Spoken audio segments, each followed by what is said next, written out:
I should be writing number 452. But I've only got 50,000 words to go before the end of NaNoWriMo. I thought that it'd be easy, but it's not. Yeah, I've only got 50,000 words to go before the end of NaNoWriMo. I've got everything I need except for that. NaNoWriMo Day 5. Hi there, welcome to I Should Be Writing, the podcast for wannabe fiction writers. I'm your host, Mer Lafferty, here with NaNoWriMo Day 5. I finally was able to get into the NaNoWriMo site. I read on the forums that you have to create a project and set it as present to NaNoWriMo 2019 and call it in progress or something. I don't know. And I thought I had already done all that. So I made a test because my project that I was writing on kept showing up and then disappearing and showing up and disappearing. So I made a test project called Test and said it was my main pinned project for 2019 and everything, and now that is the one I'm able to update. They haven't got the backdated updates for those of us who are interested in maintaining a streak, so that's annoying, but I'm finally on the site with a correct word count. My current word count is 9,163.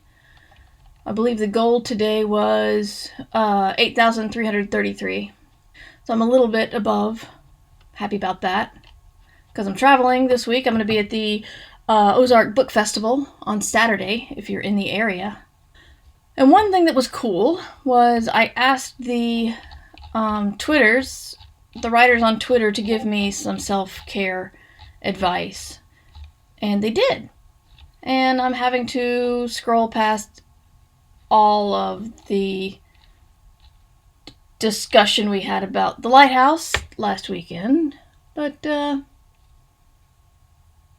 yeah, let's talk about self-care, not the lighthouse, because, ooh. Scribble Jotter Amy quoted my friend Kevin Sonney from his podcast Productivity Alchemy for self-care, which is to reduce your writer's stress levels by aiming to write 3 to 4 sentences a day. This is similar to other advice I've heard, like only write 100 words a day or something, because usually you can get that. You can do that much. And oftentimes the hardest thing is to start. And once you get started and you do the 3 to 4 sentences or the 100 words, you're able to keep going. But instead of saying, I'm going to write 1,600 words today, you say, I'm going to write 3 or 4 sentences. When you lower your goals and make them more manageable, you might exceed them. And I'd rather have a goal of writing 100 words and write 500 words than have a goal to write 1,000 words, feel despondent, and write nothing. I was thinking a lot about goals today. I think I had low blood sugar because once I ate, I felt a lot better. But I spent the morning writing really hard. Here's my little NaNoWriMo hack for those of us who are working writers.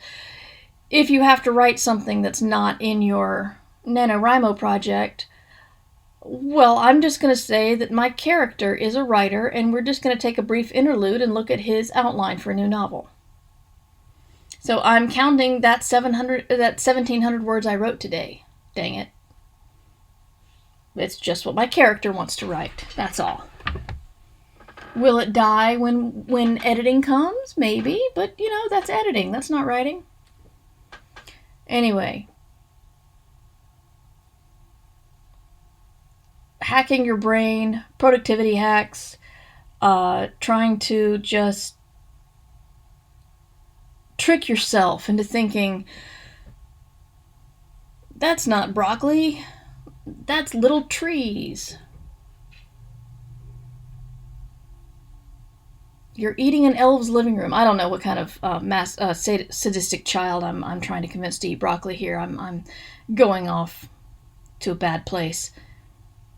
Still, your brain can do the work. it just doesn't always think it can, and it likes to get in your way.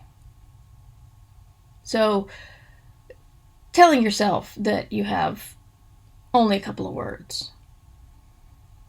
Telling yourself that, well, you have to write something else, and so maybe it'll fit into your story in a different way. Just try to come up with a way, if you feel that 1,700 words is too much and you don't want to do it at all, have a goal to write 3 or 4 sentences, because those 3 or 4 sentences are better than nothing.